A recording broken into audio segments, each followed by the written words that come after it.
दर्शकों नमस्कार। मैं सुजय प्रकाश उपाध्याय हूँ। मैं एक ज्योतिषी हूँ। रोज आपसे बातें करता हूँ ज्योतिषीय बिंदुओं पे या कोई न कोई विशिष्ट जन्म कुंडली का अध्ययन करता हूँ। आज आपके सामने जो स्क्रीन पे कुंडली दिख रही है वह कुंडली स्वर्गीय शारदा सिन्हा की है। स्वर्गीय शारदा सिन्हा जिनका हाल में निधन हुआ वह बिहार की स्वर कोकिला कही जाती थी। ग्रामीण और लोक गायिका में इनका कोई जवाब नहीं था और ये बिहार की सर्वाधिक गर्व वाली महिला थी। इन्होंने न केवल अपने सम्मोहक सुमधुर स्वर और आकर्षक ध्वनि से स्वर से न केवल बिहार वासियों का बल्कि संपूर्ण देशवासियों का दिल जीता था।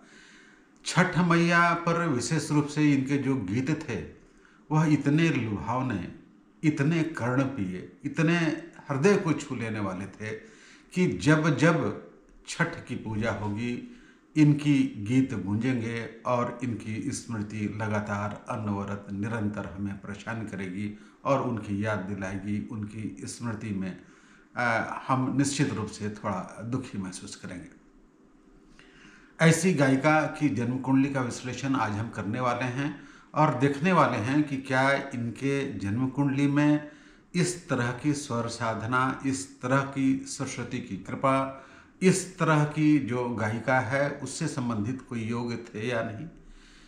क्या इनके योग इनकी कुंडली में वैसे योग थे जिसने इन्हें पूरे देशव्यापी स्तर पर लोकप्रिय बनाया। इन्होंने विदेशों में जाकर भी अपने संगीत से विदेश में रहने वाले बिहार वासियों और देशवासियों का दिल जीता। तो हम इनकी कुंडली का विश्लेषण करके इन सब बातों पर अध्ययन करेंगे और ये देखेंगे कि कुंडली कितनी सही और कितनी गलत है, क्या सही कह पाती है इनकी जन्म कुंडली। इनका जन्म 9 अक्टूबर को बिहार के सुपौल जिले में 1952 में हुआ था। इनका जो लग्न है वह मकर लग्न है। मकर लग्न में राहु अवस्थित है और जब कभी भी मकर लग्न में राहु अवस्थित होता है तो जातक या जातिका के थोड़े दांत ऊपर दिखते हैं और इनके दिखते थे, इसलिए मुझे लगता है कि यह इनकी सही जन्म कुंडली है। आइए इनकी जन्म कुंडली का विश्लेषण करते हैं। सबसे पहले हम देखें कि इनकी जन्म कुंडली में कौन कौन से ग्रह कहाँ कहाँ हैं। जैसा कि मैंने आपको बताया, इनके लग्न में राहु बैठा है, इनके सप्तम भाव में केतु है, इनके चतुर्थ भाव में बृहस्पति बैठा है, पूर्ण दृष्टि से दसम भाव को देख रहा है, जहाँ पे बुध और शुक्र बैठे हैं। बुध और शुक्र कितने शुभ बैठे हैं इसकी चर्चा हम आगे करेंगे। इनके नवम भाव में सूर्य और शनि है। तो इनकी कुंडली और इनके नवमांश भी जो नीचे आपको दिख रहा होगा वह नवमांश कुंडली है। नवमांश कुंडली पे भी हम चर्चा करेंगे, लेकिन सबसे पहले हम इनकी कुंडली में बनने वाले कुछ योगों की चर्चा करते हैं और देखते हैं कि वह योग इन्हें कैसे फल देते हैं। सबसे पहले इनके दसम भाव में स्वगृही शुक्र बैठा है। शुक्र कला का प्रतीक है और शुक्र जब स्वग्रही हो जाए तो पंच महापुरुष योग का मालव योग बनता है। आइए देखिए, दसम भाव का राशि तुला है और तुला राशि में शुक्र बैठा है। जब कभी भी शुक्र केंद्र में उच्च का होके या स्वग्रही होके बैठता है तो मालव नामक योग बनता है और मालव नामक योग शुक्र से जनित जितने भी तरह के फल हैं वो फल देता है। व्यक्ति किसी न किसी कला के क्षेत्र में, अभिनय के क्षेत्र में या पेंटिंग के क्षेत्र में या आर्किटेक्ट के क्षेत्र में या आप कह लीजिए संगीत के क्षेत्र में वह बहुत अच्छा करता है, तो इनको भाग्य ने संगीत का सहारा दिया और शुक्र के इस मल्लव योग के कारण इन्हें संगीत में अभिरुचि जगी और संगीत की दुनिया में इन्होंने नाम कमाया। एक बात और इनकी जन्म कुंडली में है और वह अद्भुत है।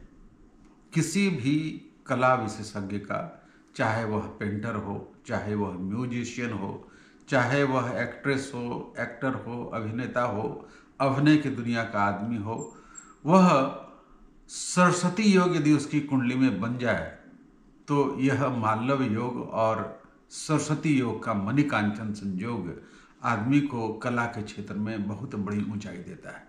आइए देखें सरस्वती योग कैसे बनता है। पहले मैं आपको सरस्वती योग की परिभाषा बताऊं। 3 नैसर्गिक शुभ ग्रह होते हैं, बृहस्पति, बुध और शुक्र। यदि यह तीनों नैसर्गिक शुभ ग्रह किसी भी जातक या जातिका की कुंडली में केंद्र में बलवान होकर बैठ जाएं तो वह सरस्वती नामक योग बनता है। आइए इनकी कुंडली में देखते हैं। ये रहा शुक्र, स्वग्रही है, वहाँ पे बुध बैठा है, बुध नौमेश है, नौमेश होके 10वें में बैठा है और इन दोनों पर बृहस्पति की पूर्ण दृष्टि पड़ रही है। ये तीनों शुभ ग्रह मतलब बृहस्पति, बुध और शुक्र आमने सामने हैं। न केवल केंद्र में बैठे हैं बल्कि एक दूसरे से संबंध भी बना रहे हैं। तो सरस्वती योग पूर्ण रूपेण इनकी कुंडली में बन रहा है और मालव योग और सरस्वती योग के कारण संगीत की दुनिया में, लोक गायिका की दुनिया में इन्होंने ऐसा दृश्य फैलाया, इन्होंने ऐसी उपलब्धि प्राप्त की जो निश्चित रूप से किसी भी व्यक्ति के लिए प्रशंसनीय है, सराहनीय है। यह उपलब्धि कोटि कोटि नमन करने लायक है। इन्होंने इसके माध्यम से न केवल यश, कीर्ति, गान, ख्याति और लोकप्रियता पाई बल्कि धन और वैभव भी प्राप्त किया और लोगों के दिलों पे बहुत दिनों तक राज किया। एक और बहुत ही अद्भुत योग इनकी कुंडली में बन रहा है और इसकी चर्चा मैं आपसे कई बार कर चुका हूँ। उस योग का नाम है धर्म कर्माधिपति योग। धर्म कर्माधिपति योग कब बनता है? धर्म कर्माधिपति योग तब बनता है जब किसी भी जातक और जातिका की कुंडली में नौमेश और दशमेश संबंध बनाते हैं। इनकी कुंडली में देखिए, 9वें भाव का स्वामी कौन? बुध, और 10वें भाव का स्वामी कौन? शुक्र। ये दोनों साथ साथ 10वें भाव में बैठे हैं तो पराशर के अनुसार धर्म कर्माधिपति योग बना और पराशर मुनि कहते हैं कि सब राजयोगों से अच्छा यह धर्म कर्माधिपति योग, इसके क्या कहने। तो ये धर्म कर्माधिपति योग बहुत स्पष्ट रूप से इनकी कुंडली में बन रहा है और उसका असर तो दिखता है। इन्होंने जिस क्षेत्र को अपनाया उस क्षेत्र में ये न केवल पारंगत हुई बल्कि अपना चरमोत्कर्ष प्राप्त किया। इन्हें अब प्राप्त करने लायक कुछ भी नहीं बचा था। स्वर इनके इतने अद्भुत थे, इतने हृदय स्पर्शी थे कि पूछिए मत। इनकी कुंडली में एक योग और है, उस योग का नाम है आंवला योग। और आंवला योग भी आदमी के आजीविका के क्षेत्र में वो काफ़ी ऊंचाई प्रदान करता है। आंवला योग बनता कैसे है? आंवला योग लग्न से या चंद्रमा से कोई शुभ ग्रह 10वें भाव में अवस्थित हो तो आंवला नामक योग बनता है। इनकी कुंडली में देखिए, लग्न यह, इससे 10वें भाव यह, और यहाँ पर कौन बैठा है? यहाँ पर स्वग्रही शुक्र बैठा है। तो आंवला नामक योग भी इनकी कुंडली में बन रहा है। धर्म कर्माधिपति योग की मैंने चर्चा की, 9वें और 10वें से एक साथ हैं। उसी तरह से संख्य योग तब बनता है जब पंचमेश और षष्ठेश साथ साथ होते हैं।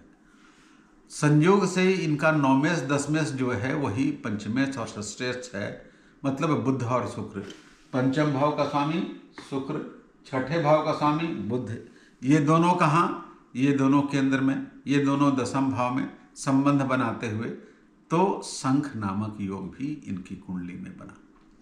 इनका जो चंद्रमा है वह धनिष्ठा नक्षत्र में है, मृगशिरा नक्षत्र में है और उसका स्वामी मंगल होता है। तो इनका जन्म मंगल की महादशा में हुआ और 1952 तक इनकी मंगल की दशा थी, 1970 तक इनकी राहु की महादशा थी और उसके बाद आया बृहस्पति की महादशा। मैंने बताया बृहस्पति की स्थिति कितनी अच्छी है।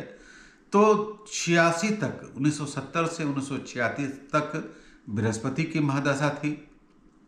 उसके बाद शनि की महादशा थी। शनि भी इनका लग्नेश है, तो लग्नेश भी अच्छा फल दिया, और लग्नेश भी नवमांश में अच्छी स्थिति में है, तो लग्नेश का फल भी अच्छा मिला। उसके बाद इनकी महादशा बुध की शुरू हुई। बुध तो आप देख ही रहे हैं कैसा है, बुध बुध नौमेश है, तो नौमेश की महादशा जो 2022 तक चली वह भी इनके लिए अच्छा था, जहाँ तक इनके आजीविका का क्षेत्र है, जहाँ तक इनके कर्म क्षेत्र का सवाल है, वह भी अच्छा रिजल्ट दिया। अब आइए केतु की महादशा शुरू हुई। केतु की महादशा, केतु कहाँ बैठा है, ये भाव मारक होता है। मैंने पहले बताया है आपको, दूसरा भाव और सातवां भाव मारक भाव कहलाते हैं। मारक भाव में केतु बैठा है, और अष्टमेश क्या है, सूर्य। और केतु नवमांश में भी बैठा है, कहाँ, अष्टम भाव में। तो जब केतु की महादशा चली, केतु की महादशा मारक भाव में है, और अष्टमेश की अंतर्दशा, जब केतु की महादशा में अष्टमेश सूर्य की अंतर्दशा आई, तब इनका निधन हुआ। यह भी ज्योतिषीय दृष्टि से सही ही फलित होता दिखता है। तो आज बात हुई बिहार की स्वर कोकिला स्वर्गीय शारदा सिन्हा की।